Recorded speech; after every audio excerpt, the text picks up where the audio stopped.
Hello. Hello, hello. Hi. Added a mic to this scene. So now every time you guys say it, I'm late, I can clap back. Hello, everybody. Welcome to the stream. My name is Evan Freiberger, and as you can see, we got a storm a brewing. You can actually kind of see the dry line here. This is water vapor imagery, so kind of in our blues and greens around here, this is our moisture. And back over here where you're seeing some oranges, that is that dry air kind of filtering on the backside of the front here. And you can definitely tell it's pretty dry. And that's going to lead to some dangerous fire conditions. Also is going to lead to some convective initiation tonight going into the early morning. I really still haven't figured out how I am going to do that. I really want to be there. I'm thinking maybe just like right after this stream, I go to sleep. Get like a 2 to 3 hour nap and then wake up and just be ready to go until maybe 12 p.m. tomorrow or maybe 6 a.m. when we might get a little bit of a break. And then I take another 2 hour nap and then go for the rest of the day. I'm not exactly sure. But yeah, this storm is going to be responsible for a blizzard, extreme fire behavior, and the risk for tornadoes, potentially some of those being strong. And we've actually had a couple of uptrends on some of our models for tonight going into tomorrow morning. And honestly, this might be a horrible take, but I really do feel like tonight's going into tomorrow morning's risk might be a little bit more elevated than it is going to be tomorrow evening.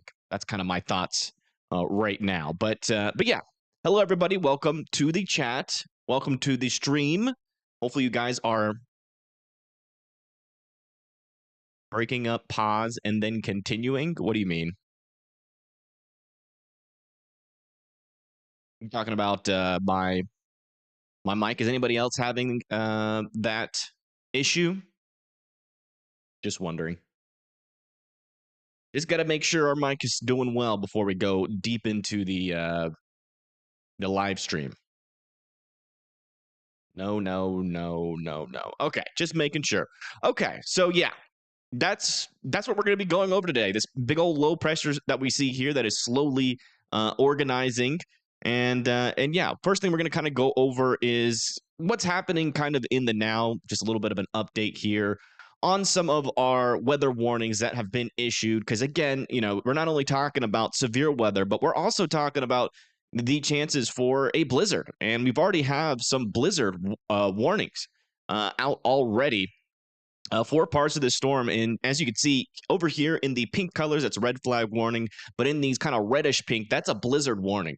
And we already have blizzard warnings out there in effect for parts of Kansas, even parts of Colorado, going all the way up into most of western Nebraska, with some winter weather advisories around that in our purple colors. Also, some blizzard warnings over here for the corner area of Nebraska, over there near Omaha, northwestern Missouri as well. Also in a blizzard warning. High wind warnings are in effect all the way from Wichita up into Kansas City, with a large area here for a fire risk. Well, this entire area is highlighted here for a fire risk. It's going to be on when that dry air that we were just looking at on the satellite kind of works its way over here. And we could definitely see some pretty strong winds filtering on the backside of this that could cause some pretty extreme fire behavior for potentially some pretty populated regions. We're talking about Austin, Texas, potentially San Angelo. I think it's San Angelo. It's either San Angelo or San Antonio. Yeah, San Antonio, Texas, are also in an extreme fire behavior risk. So we're going to be going over that, all of this during this forecast. Also, obviously, our severe weather, and also talking about that blizzard up there to the north. But as you can see, just by the area of warnings and advisories that we have out here. I mean, we're dealing with a large storm. This is a pretty big storm that's going to be coming in. It's going to be pretty impactful, regardless of whether or not there's tornadoes. I mean, we could still easily get those blizzard conditions, wrecks on the highway. We could easily get some pretty big fires, fast growing fires out of this storm as well. So a lot of things are going to be happening kind of all at once as we move throughout tonight, going into tomorrow, and then also potentially into Wednesday, as well as that line ejects off into the East Coast. So there's our weather warnings and advisories right now. So let's go ahead and take those off. By the way, how this goes, how do we get severe weather and blizzards? Well, in the March time, you got cooler air that's still kind of locked up into Canada. And then you've got, you get a big enough storm, it can easily kind of bring some enough cooler air down to cause some snow. And then if you get some gradient winds, which we have on pretty much every single side of this, which pretty much means we've got a high pressure system over here, high pressure system over here, winds moving around that high pressure like this. Also around this high pressure like this, and then a low pressure system kind of scooting in between them.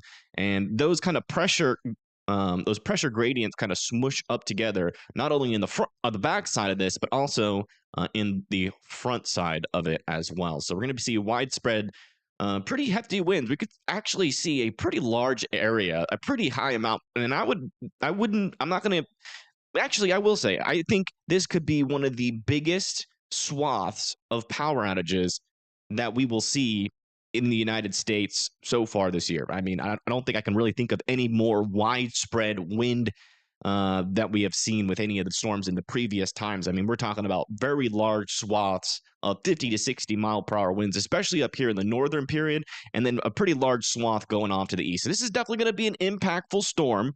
Well, let's kind of break it down into some of our specifics here, because obviously, you get a big storm. It's not just that, right? Just knowing it's a huge storm means nothing, right? What means everything is the impacts and what we are expecting. So let's kind of break that down. This is the latest HRRR model. And as we move throughout the day, we're going to have some capping. So you can see we have a low pressure system out there, and you're probably wondering to yourself, I mean, look at this. We have our instability out there. Where's the storms? Why are we not getting any storms? Well, one of the things that's kind of holding on right now, and another thing that we can kind of look at, away from our models as well. Let me get that up just in a second here. There. Yeah, okay. But yeah, and away from our models, you can see that we have something called CIN, which is convective inhibition. Essentially, we have a layer of some drier and warmer air aloft above the surface, and that's why storms aren't really firing right now. But if we come over here to our mesoscale analysis, you can see that capping inversion is breaking a little bit. You can see that instability is building in. So this is kind of our real time, or about as close as we can get to real time data with the storm and how it's progressing. And we use this, typically right when the storms happen to kind of assess, what's going to happen with the storm as it moves into this environment. Is it matching up to the models? And it is. This is about what we would expect at this time. You can definitely tell, this blue color, as that goes away, that is that capping inversion going away. But there's still a little bit up there where the storms are going to fire initially. So we're probably not going to see storms for another, 4 to 6 hours until probably sometime between like 10 and 12 p.m. The HRRR is a little bit earlier than some of our other models, but the consensus is starting at around 10 to 12. HRRR starts at 10 p.m. So once we get into 10 p.m. here, you can see we do have a line of storms starting to fire here. They almost immediately turn into more of a linear line. That's essentially because the winds in the lower levels are going kind of similar in the same direction as the winds aloft. And so that allows, when they're a little bit more perpendicular, you can have a little bit of a higher chance for semi-discrete and discrete supercells.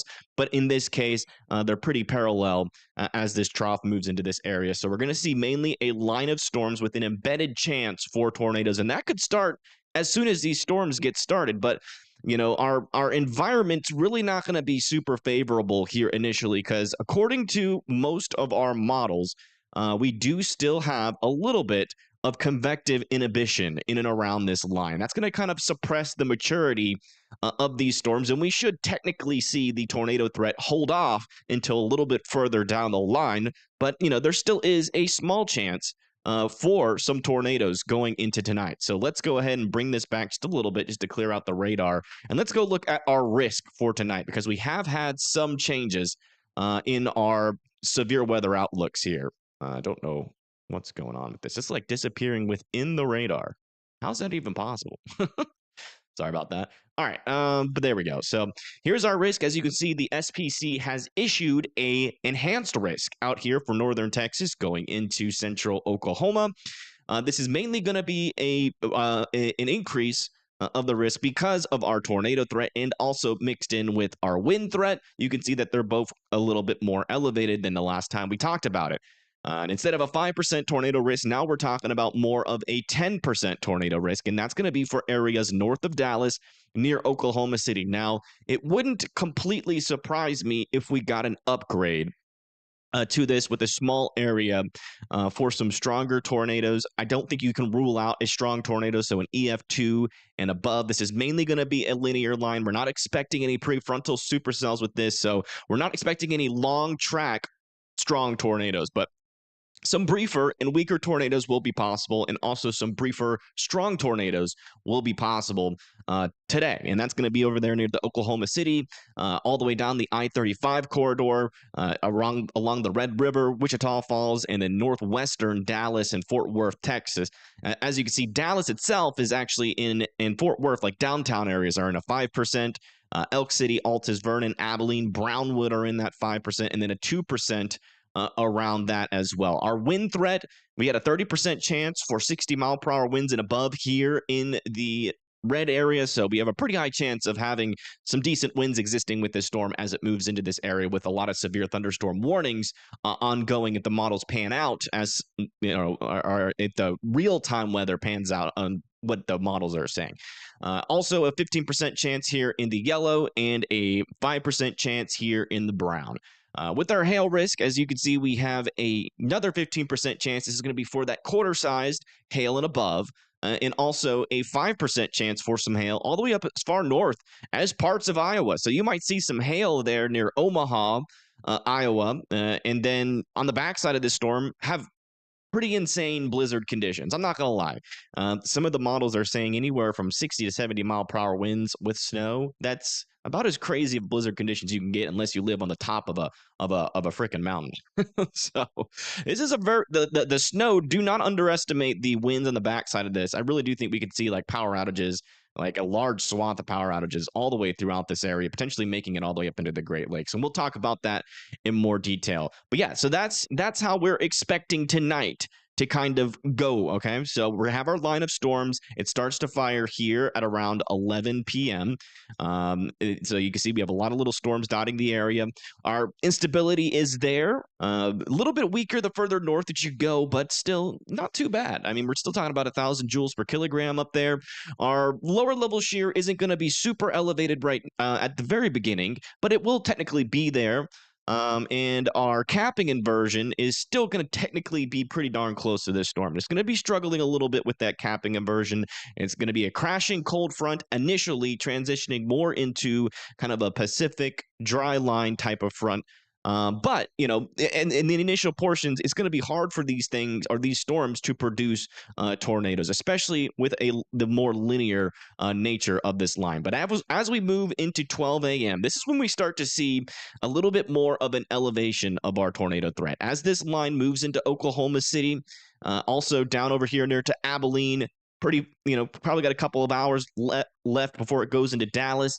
This is when we start to see an elevation of our tornado risk. Coming over here to the 850 millibar winds, you see that they're still decently strong there. Our upper level winds are really starting to spread apart a little bit more. We're getting a little bit more divergence aloft, which just basically means the winds really high above our heads are going like this. And in between, you get a void that rises the air up. And so you're going to see a little bit more intense thunderstorms as that happens. That's why we have a little bit more of an elevated risk for some wind damage, because those updrafts are going to be stronger. And that means the downdrafts will also be stronger. And that will push some of these stronger winds aloft down to the surface. And so you can think of it like a bowling ball on a trampoline. As you drop it, that's the downdraft, and as it hits the trampoline goes like that, and that's your winds aloft making it down to the surface. And so that's what we're expecting by this time. There is definitely going to be a chance as this line is moving. Oops, did not mean to do that. Let me come back over to here. As this line moves into Oklahoma City, that we could see the potential here for a strong tornado. Not 100% in the Oklahoma City area. It could really be anywhere along this line from Wichita Falls, north of Oklahoma City. So don't over focus on Oklahoma City. But what I'm saying is, by the time the line moves through here, we're definitely going to have a primed environment for some QLCS tornadoes and also for some a decent amount of spin up tornadoes. Now, further up to the north and west, let's go look at our precipitation type. You can see that we're just now starting to get into some heavier snow over here near Cheyenne, Denver, also moving down into parts of northern New Mexico. Now, you might just be thinking to yourself, well, that's just snow. Snow is fun and it's enjoyable.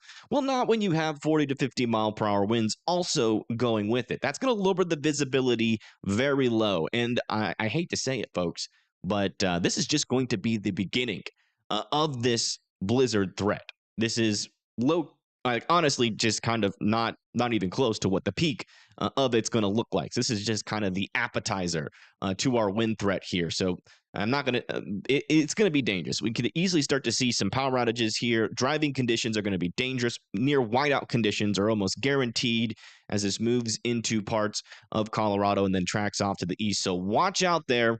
Definitely that it's not yet at its peak, but it's getting started as we move into 2 a.m. On the 4th. So zooming back over here, focusing back down to our severe weather threat. As I push this forward into about 6 a.m., you can see that the line is now moving through Bartlesville, over there near Dallas, potentially stretching as far south as Killeen.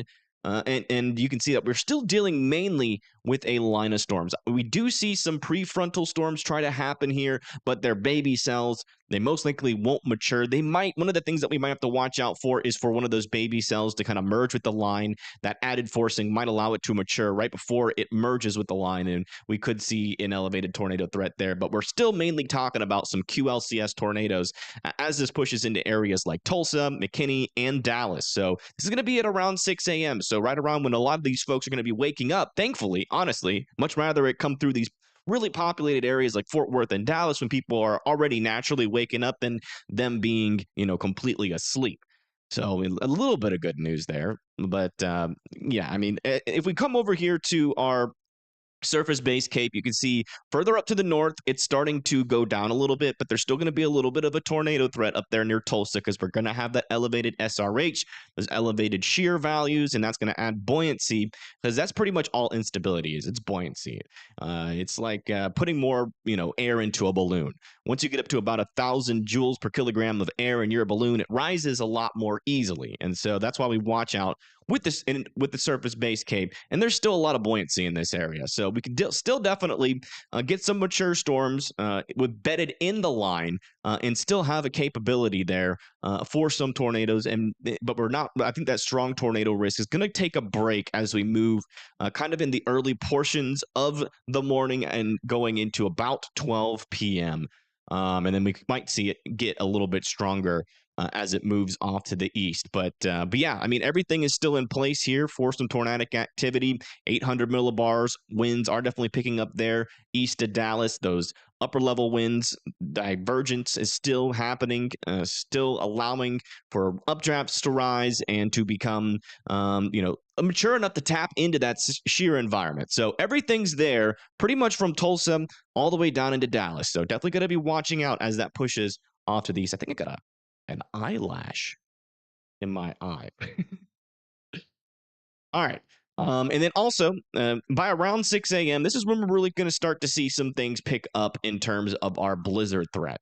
So coming back over, looking at our snow, you can see we have a pretty heavy band of some heavier snow, really from northern South Dakota down in through eastern Nebraska, going into Colorado and northern Texas.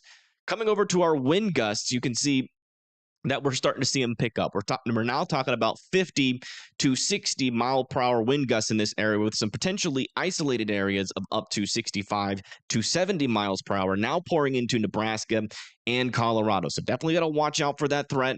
It's not going to be fun, I'll tell you that. And a lot of power outages are most likely going to start to pick up here. We could already have close to 200,000 power outages just in this area by this time, which is kind of crazy to think about, as that is just the beginning. Again, you get widespread 60 to 70 mile per hour winds. The power just starts going down pretty quickly, especially if you live anywhere above like sea level. The higher up in the elevation you go, the stronger those winds are going to be. So just be watching out for that. Be ready for some potentially more long-term power outages, especially over here more into like eastern Nebraska and Iowa. But we'll be talking about that a little bit more in detail in just a second. But right at 6 a.m., that is when we transition technically, according to the SPC, into our day 2 outlook risk. So let's go ahead and look at the latest data on our day 2 risk, which we also have.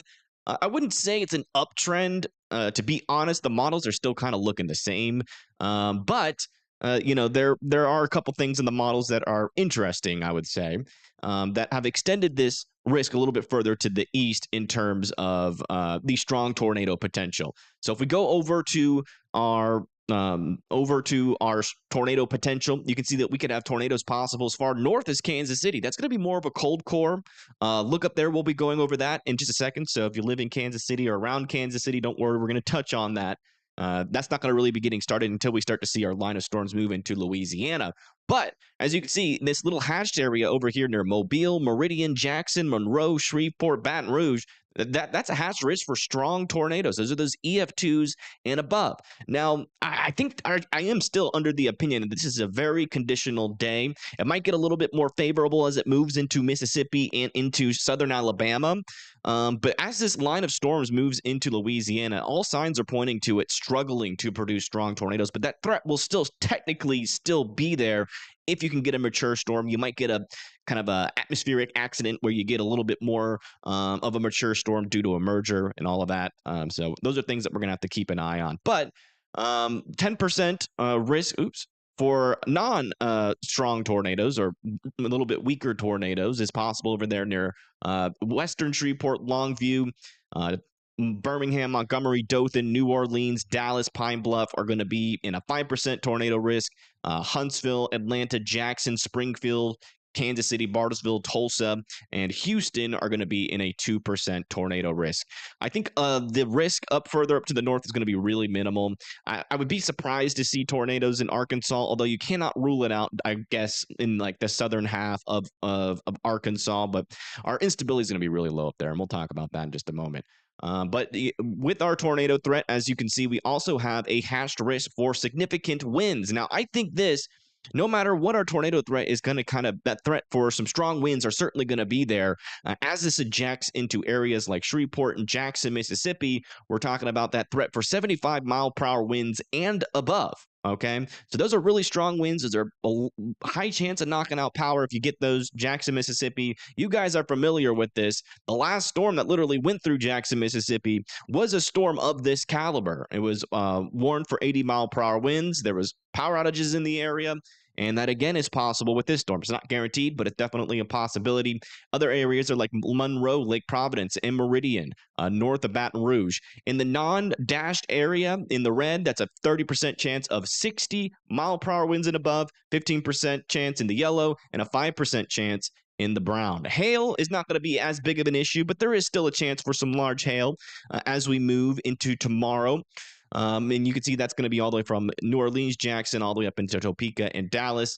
That's going to be a 5% chance for that. So let's go move back over to our models here, and let's continue to push this forward a little bit more in time. We'll push it all the way into 9 a.m. And as you can see, as we move into 9 a.m., this is when we're going to start to see this storm either struggle quite significantly, or we might get a couple of surprises. As you can see, we do have a lot of little dots here, all right? So these are technically prefrontals, but they're looking more like prefrontal showers, not like mature storms. They're going to have to be mature to tap into this shear environment, or they're just going to get completely sheared apart. And as you can see, they are pretty small and marbleless, as we like to say on this channel. These storms look like they've lost their marbles as we go into 9 a.m.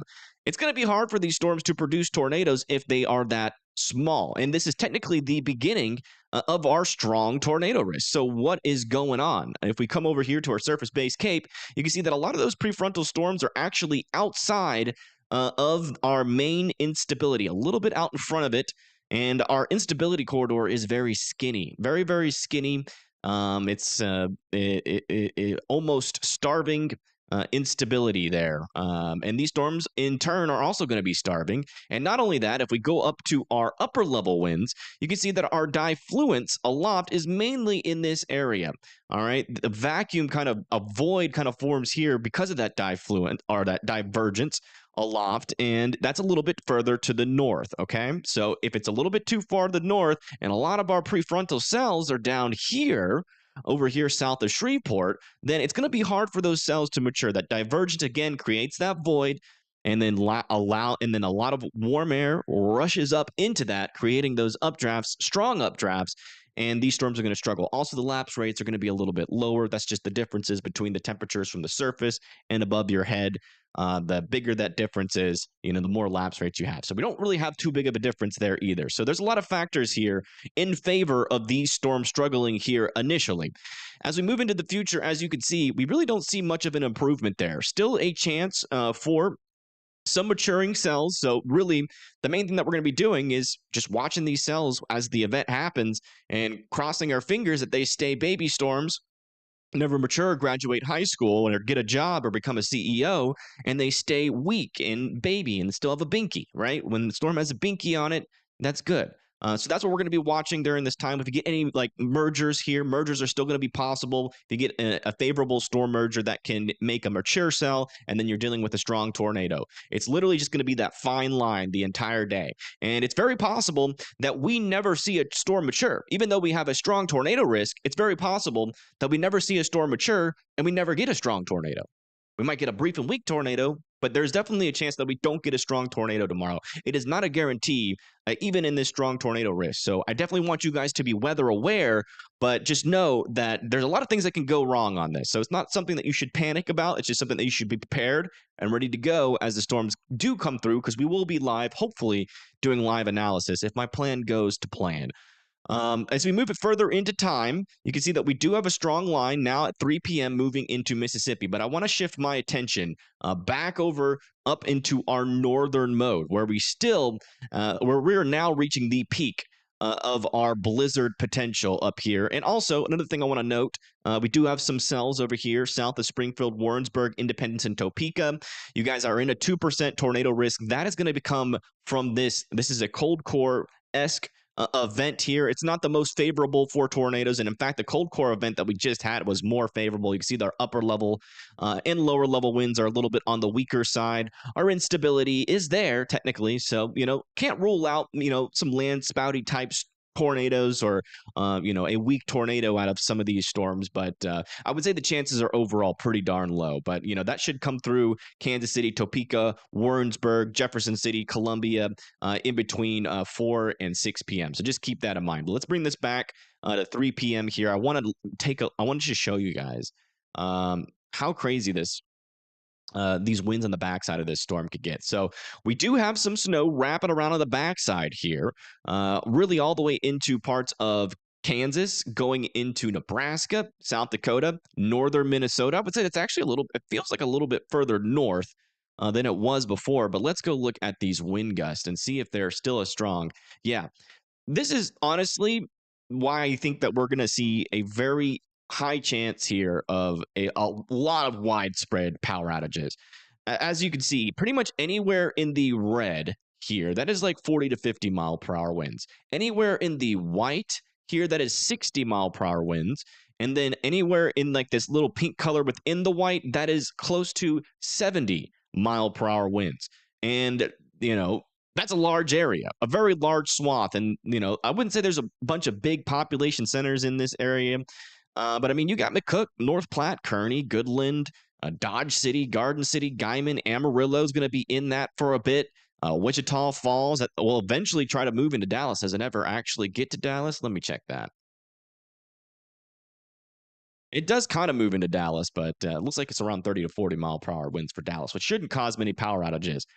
But you can see, I went up forward an hour. You see that white is starting to grow up there. That's probably where we're going to see our biggest swath of power outages on the backside of the storm. And keep in mind, that's not associated with any thunderstorms or severe weather. This is just those gradient winds on the backside, which are easily going to be severe weather caliber winds. And by what I mean by that is, 60-mile-per-hour winds. That's enough to cause power outages, and we're going to have potentially widespread 60-mile-per-hour wind gusts on the backside of this thing. So just because you're not in the path of this severe weather doesn't mean you're not going to get power outages, because there's a pretty big chance that you will get some on the backside of the storm. And thank you, Sherry, for the $20. I do appreciate that. I enjoy supporting you. You're so appreciative of your great forecasts and explanations. Yeah, no problem. That's why I'm here. Not just to shout, bloody murder every time there's a storm, but to kind of educate you guys a little bit, All right. Oh, no, we lost our place in our models. We'll get it back. But yeah, thank you so much. I do appreciate that. All right, so let's go back over to here. We're at 3 p.m. So by around 3 p.m., with our severe weather threat, our storms are starting to mainly move into Mississippi. Now you can see we still have a lot of struggling storms to the south, so that is still a problem. There's our main axis of instability, and look at this. These storms that look prefrontal, they're out of that instability. They're not even in it. So they're definitely going to struggle to mature there. And our dry line is back over here. We're going to still have some chances for some severe weather and stronger winds throughout the middle of Mississippi. But keep in mind, all this down here is still in that tornado risk, and these storms are still struggling to mature. So that is certainly a possibility as we move into. So it's not a slam dunk home run forecast here for strong tornadoes. But if any of these do mature, we're going to have a pretty, I wouldn't say guarantee, but a pretty high chance of seeing a strong tornado as that comes through. Now, as this line moves into Alabama, it starts to get a little bit more interesting. You start to see a lot more mature supercells going into south of Tuscaloosa near Mobile. This could actually be the beginning of our strong tornado threat. It might be one of those days, those Dixie Alley days, where it struggles during the day, during the beginning of our strong tornado risk, and then going into the later nights at around 7 p.m., as that lower level jet picks up, we could see a little bit more mature, organized storms as this moves into the Mobile area.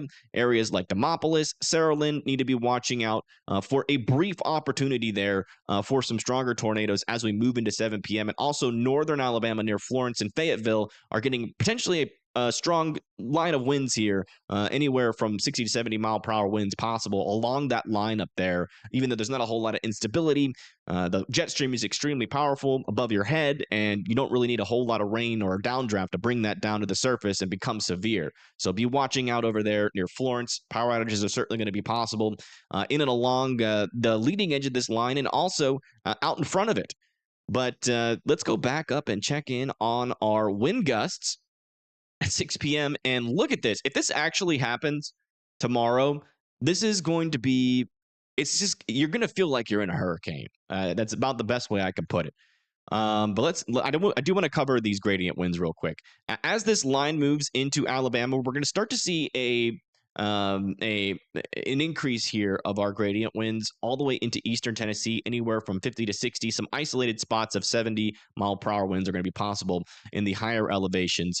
40 to 50 mile per hour wind gusts here near Birmingham and Montgomery. But check this out. Over here near Lincoln, Nebraska, our winds are maxed out here. So it's going to be anywhere from 68 mile per hour wind gusts and above in this area. Some areas could easily go up to hurricane force wind gusts as this comes through. So if this really does happen, and this has been showing up on the models for the past couple of runs, so I do think it's a pretty high probability.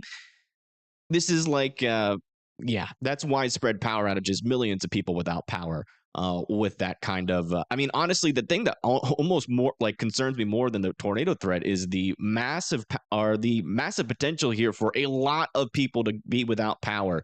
And I say massive because it is just truly a pretty large, a very large area of 60 to 70 mile per hour winds.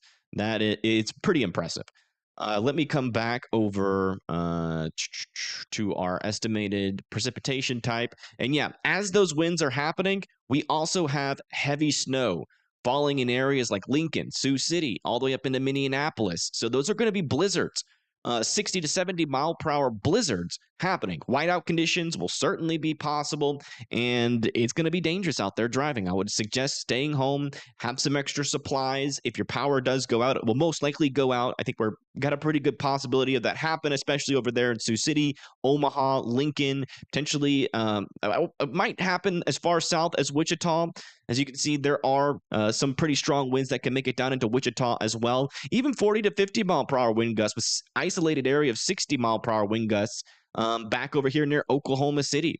50 mile per hour to 40 mile per hour winds moving into Dallas. So the backside of this storm is going to be a force to reckon with. That is for sure. And I mean, looking at satellite at this time will be quite impressive, as this will look like just an absolute shrimp of a storm on satellite. This is really a lot of information to go over. This is crazy. All right, let's continue here. So as this storm continues to move through Alabama, you can see that as we get into around 9 p.m., this is when we're really going to start to see our instability almost completely die off where these storms are. You can see we still have a little area of instability back over here in this corridor, just east of Birmingham, but you can see that our storms are off over Birmingham. So they're a little bit out in front of that axis of instability. Still, there will be a chance for tornadoes, but it will be lower than it was previously in the day due to our instability really lacking. Still some chances here for some severe winds as that pushes off to the east.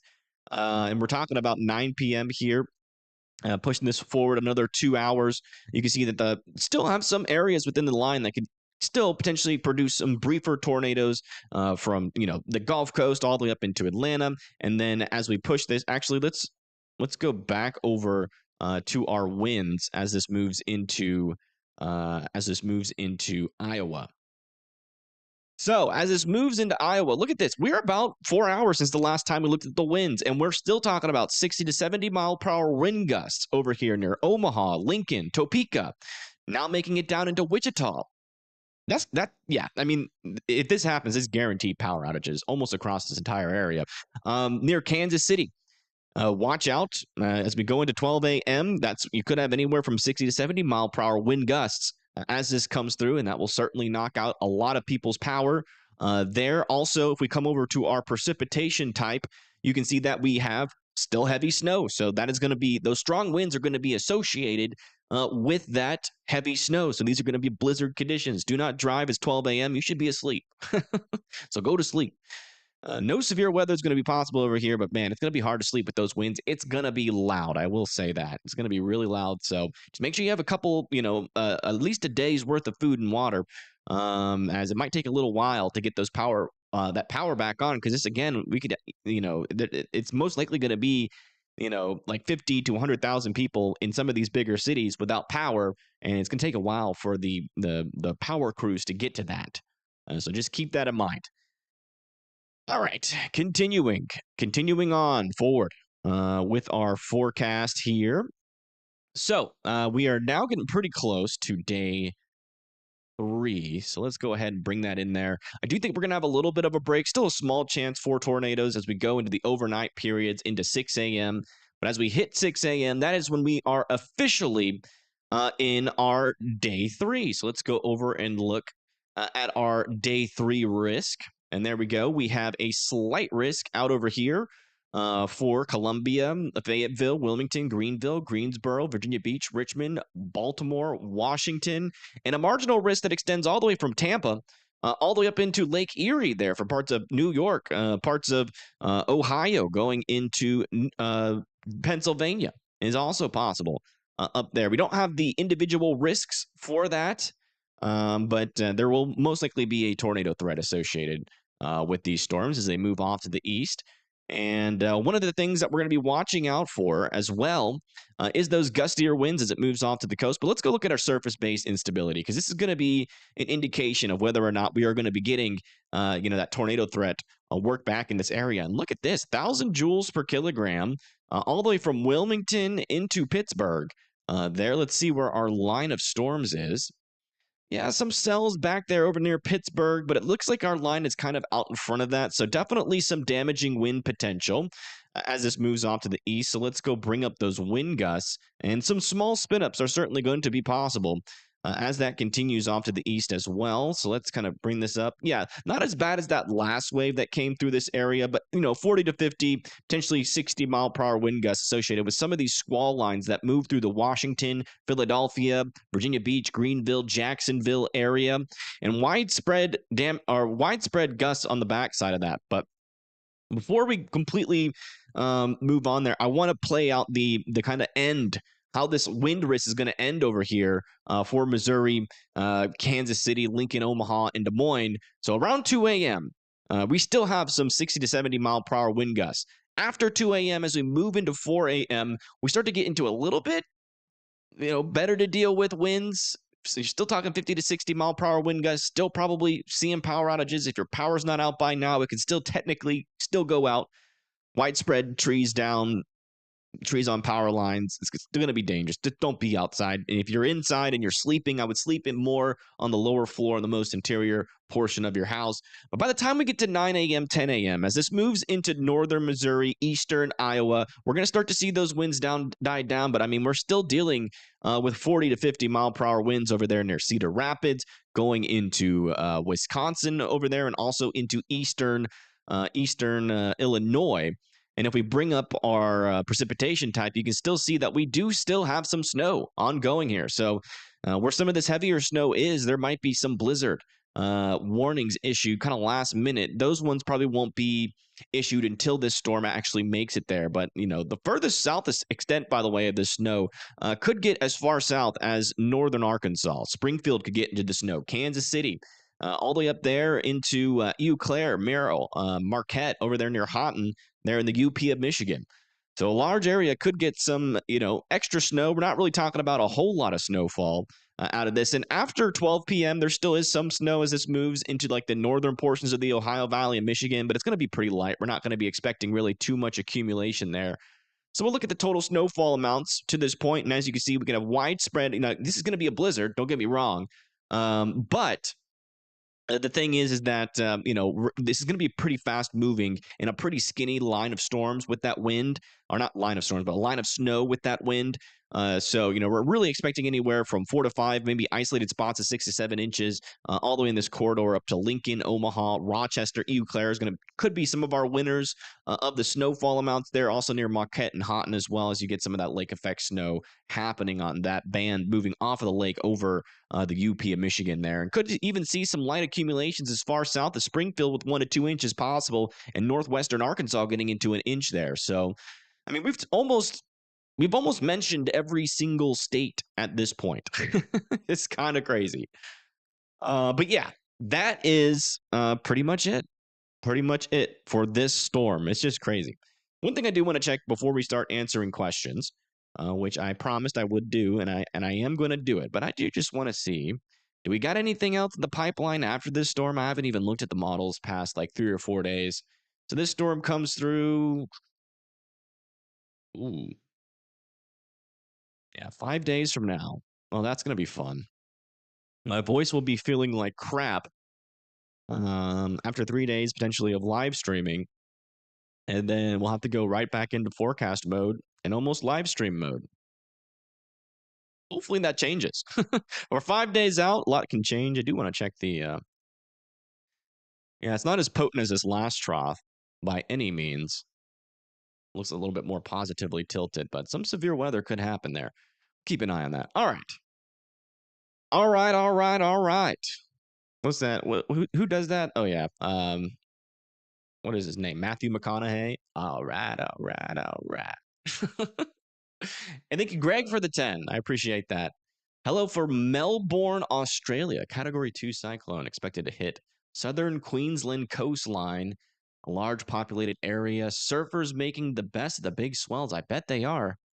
They don't get those kind of swells that often. Hopefully they're safe, though. All right, folks.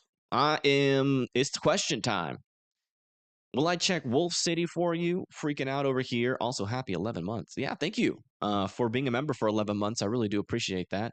Yeah, certainly. We can check out Wolf City. Let me get my HRRR model run. We'll answer some questions in terms of timing, and then also what your severe weather threat is. I think you're going to have potentially, well, you're technically going to have 2 days of severe weather threats, but it's really going to be mainly I think Wolf City's right here. Yeah. So you're in the slight risk, which is going to be a 5% for tornadoes, a 15% for damaging winds, and a 5% for hail. And that's gonna exist for both days. You're only gonna get one shot from this storm. And for Wolf City, let's see when the storm comes through there. Yeah, it looks to be around 6 a.m. So anywhere between like 5 a.m. and like 8 a.m. could have that line of storms move through. And it should only be one shot. And it looks like storm's a little bit messy as it makes it through there, but there still is going to be a tornado threat.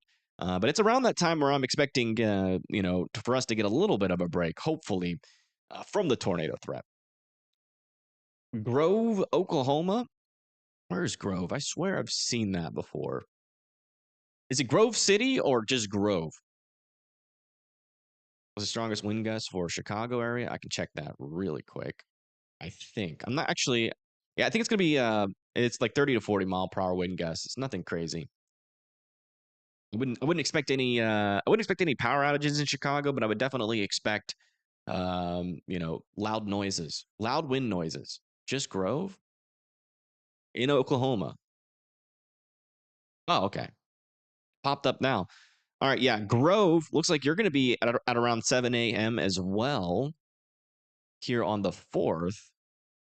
Your severe weather risk, your tornado risk is going to be lower up here, though. You are in the marginal risk tornado chance, not even in a tornado chance there. And the next day, you are in a 2%. So, yeah, I would say right around a 2% chance for tornadoes and a 5% chance for some severe weather. But you're really kind of far away from that instability. So it's definitely going to be some gusty winds as this moves through. I don't think you're going to get the backside winds too crazy. Let me check those wind gusts for you. Yeah, I mean, you're not going to get the backside gust too crazy, but I mean, definitely could get anywhere from 40 to 50 mile per hour winds up there, even if you don't have any severe weather. Any chasers going to be live tonight? I think so. I don't know if any of my chasers are, but I have to do some reconnaissance after the stream. I was looking for Crestwood, Kentucky. Kentucky's got a pretty low chance of severe weather. If you're up on a mountain, though, the one thing that I'm worried about for you guys is going to be those gradient winds. You could get anywhere from 40 to 50 mile per hour winds, really starting 6 p.m. for most of western Kansas, and then going into around 9 p.m. For most of eastern Kansas, ending by the time you get to 2 a.m. You got to be insane to chase at night. Oh, yeah, or either insane or good at reading radar. If you got a lot of confidence reading radar, it's not that insane. You get a tornado in Lexington, low chance for that. I'm more worried about the damaging winds for Kentucky. The tornado threat should really be to your south.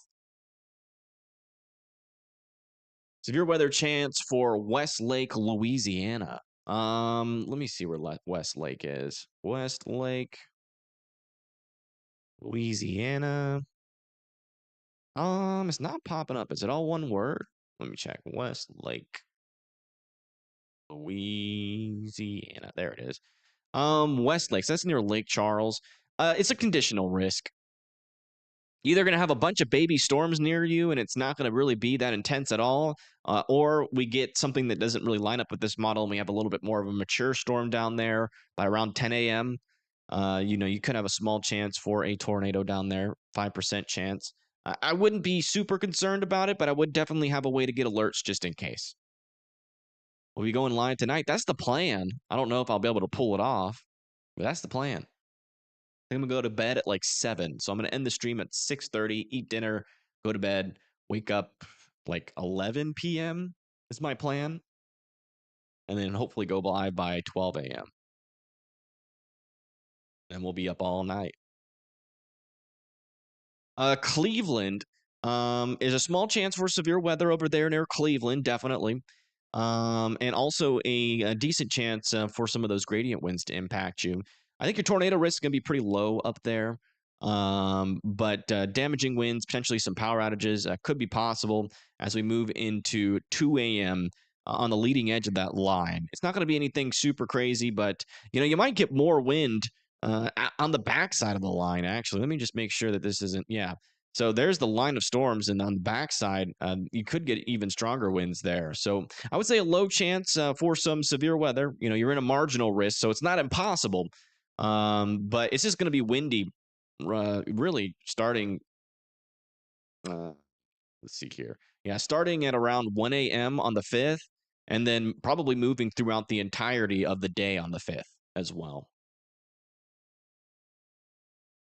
Please look at timing for Jacksboro. Sure. Jacksboro, Texas. Jacksboro, Texas. So timing for you is going to be like 5 a.m. if I remember correctly, which happens sometimes, but sometimes I don't remember correctly. So let's double check. Yeah, it looks like 4 a.m. to 5. So I'd say anywhere between 3 a.m. to 5 a.m. And then the storms go through your area and then through the Dallas area, like McAllister after that, around 6. There will be a chance for tornadoes associated with that. So certainly, I would wake up early, extra early if you can. Lawton, I think, is over here. Yeah, it looks like at around like anywhere from 12 to 1 a.m. The tornado chance should be a little bit lower, but you're kind of on that line right between where it's elevated. So, there's definitely a chance for tornadoes in and around your area. So I would certainly, if you can, stay up a little bit later tonight if you can, or set an alarm at 1 a.m. Or if you do go to sleep, have a way to get alerts through a weather away through. I was about to say weather radio. Make sure you have alerts on your weather radio. Why are tilted storm systems significant? More forcing usually, more divergence aloft is more likely, and usually more favorable surface wind and upper level wind directions associated with that. So you can get more discrete storms usually, but you need instability for all that to happen. What time should you be nervous in Electra, Texas? Let me check my nervous scale over here. Electra, Texas. I wouldn't, well, yeah, I can't tell you what to feel. Yeah, near Electra, Texas, looks like anywhere from 12 a.m. to 1 a.m. That line will either form right on top of you or right after you. So, if you're talking about when to be nervous, I would be nervous before the storms get there. And then your nervousness should go away. It should be one shot. We're not talking about multiple shots of storms. So it should be one shot. So if you can make it through the heavy rain once, you should be good to go after that. Johnson City, Tennessee. So for Tennessee, we're really expecting some damaging winds, a low chance for some tornadoes for Johnson City. But like winds will start to pick up for you guys. I mean, you can have anywhere from 40 to 50, maybe even some isolated areas of 60-mile-per-hour wind gusts over here in eastern Tennessee. So, and then you're going to have the line come through after that, which could have some severe potential, but it should fall apart before Johnson City. But just in case it doesn't, that line will move through around 2 a.m. But winds should start picking up by the time you really get into like 8 p.m. over there in eastern Tennessee and not really subside until that line goes by you. Then you could get some backside winds after that as well. So it's just going to be gusty for a long time. And in the beginning where those winds are a little bit higher, you could definitely have a little bit of a higher chance of getting some power outages. What about Columbus, Ohio? Columbus, windy. That's kind of your story up there. A small chance of severe weather as we go into around 9-10 p.m. There. And then maybe something trying to form in the cold core area of this event. I have to watch out for some clusters of thunderstorms as that moves through there. Also, the winds will be picking up, probably the highest on the backside of this storm. Anywhere from 40 to 50 mile per hour wind gusts are going to be possible. Wouldn't rule out power outages, but hopefully you'll be all right. But with a little bit of rain and a little bit of wind, sometimes those roots can get a little bit weaker over time because you guys are going to have a pretty long period there where you have some elevated winds. Just tuning in, will you be live overnight at all? Yes, that's the plan. That's the plan. I've done crazier, so I should be able to do it. I'm gonna drink coffee at like 11 p.m. I should be live at around 12 a.m. if I successfully do my plan. Should be. I've done it before. It's a little bit iffy, but I'm jeopardizing Wednesday. But to be honest, I really do feel like I should be able to get some sleep after like 7 a.m. Can we slow down the chat? Noticing people are not getting their area because it's going too fast. That's just how it is, man. There's nothing I can do. Even if we slow it down, I can't answer everybody's questions. I try to call out other areas when I'm answering somebody's question, just so that like I can try to cast a wide net. Maybe somebody asked a question about that city, but it's literally impossible. But I try my best. That's about all I can say.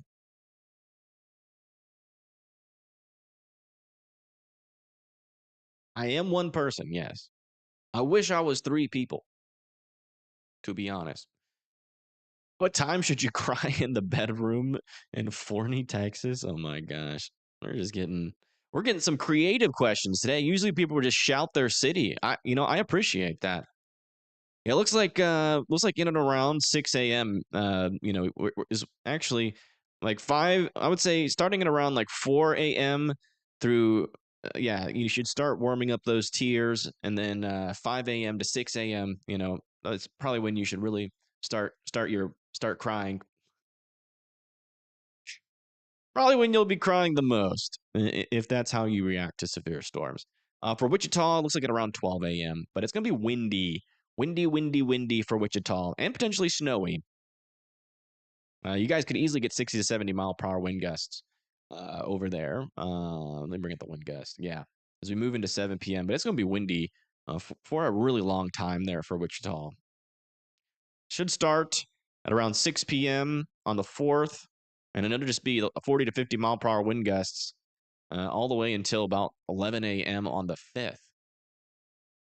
Pretty good chance you're going to lose power there in Wichita, so be prepared for that. Lots of wind and blizzard conditions, I think, as well for Wichita for a brief moment. Let me just double check in on that.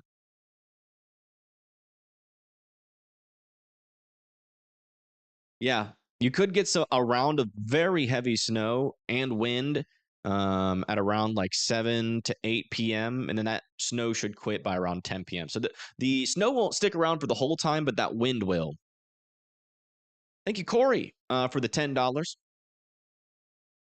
When should I give my weather scared dog Xanax in Bloomington, Indiana? Do they make that for dogs? I did not know that. Thank you for the $10. You said Bloomington, Indiana. Hopefully, I don't think Bloomington. I think your dog. I don't know. I don't know if these will have thunderstorms on them. To be honest, the instability is pretty weak. Yeah, you might get some thunder. I mean, it depends. What sets your dog off? If it's thunder, sometime at around 4 p.m. If it's wind, probably like around 3 a.m. on the 5th. Let me check. No. It's in the quiet period. It looks like it gets started at around 12 p.m. and that's going to keep going for a good 6-7 hours there.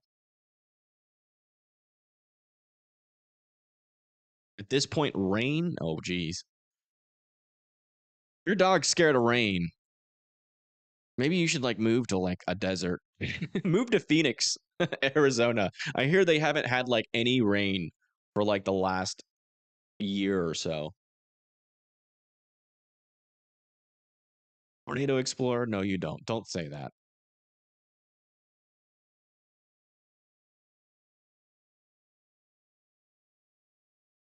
Central Louisiana. Central Louisiana. It's hard to tell, man. You're either gonna have a bunch of baby storms and nothing's gonna happen, or you're gonna have, one or two storms that could produce a strong tornado. That's about it. You are in a strong tornado risk, but the models just aren't super favorable for it for Louisiana. I mean, we do have a couple cells here near Monroe, and if they can mature, they will have that capability. But there's still a lot of question marks on that. It's really going to be just, be weather aware, know the ceiling, right? The ceiling for this event is going to be strong tornadoes. which are those ones that can rip off the roof of your house and stuff like that, and can be very dangerous. But it's a pretty conditional risk. A little bit of a messy atmosphere. A lot of little updrafts are going to be competing for dominance, and it's going to be hard for one to mature and root down to the surface. But all right, folks, we answered a bunch of questions, but unfortunately, due to having to go live, I'm gonna try to get some sleep, and so I'm gonna eat dinner here and then come back on, hopefully by 12 a.m. That's the plan. I don't know if it'll be successful, but if I can do it, we can do it. And then we'll be live, and then you won't have to answer questions because the storms will actually be happening. I mean, you can still answer questions. But hey, I mean, if I wake up at 12 p.m. and there's no storms, I ain't going live. Or 12 a.m., sorry, tonight. And there's no storms, I'm not going live, which is still technically possible. It might take them a little bit longer than forecasted, so we'll see. But thank you, everybody, for tuning in. If you want to, share this forecast, because the beginning of the forecast is super detailed. It's got all the latest information. If you live in any of these areas that we've mentioned today, share the forecast. You never know who in your family or your neighbors might want to see it. And if you want to get a notification for tonight when I go live, if I do end up going live, make sure you are subscribed. Subscribing is really not important, but turning on post notifications is, which is a little bell icon near the subscribe button. I can care less if you subscribe, but I think you have to subscribe in order to turn on that post notification, which I think is kind of dumb. But it is what it is. But thank you, everybody, for tuning in. And I will, hopefully, you guys don't see me at all tonight because that means the storm's flubbed. But if you do, I will see you then. So stay safe out there. If you're in the blizzard risk or the wind risk or the severe weather risk, we'll be on top of it as best as we physically can. We'll see. All right, peace.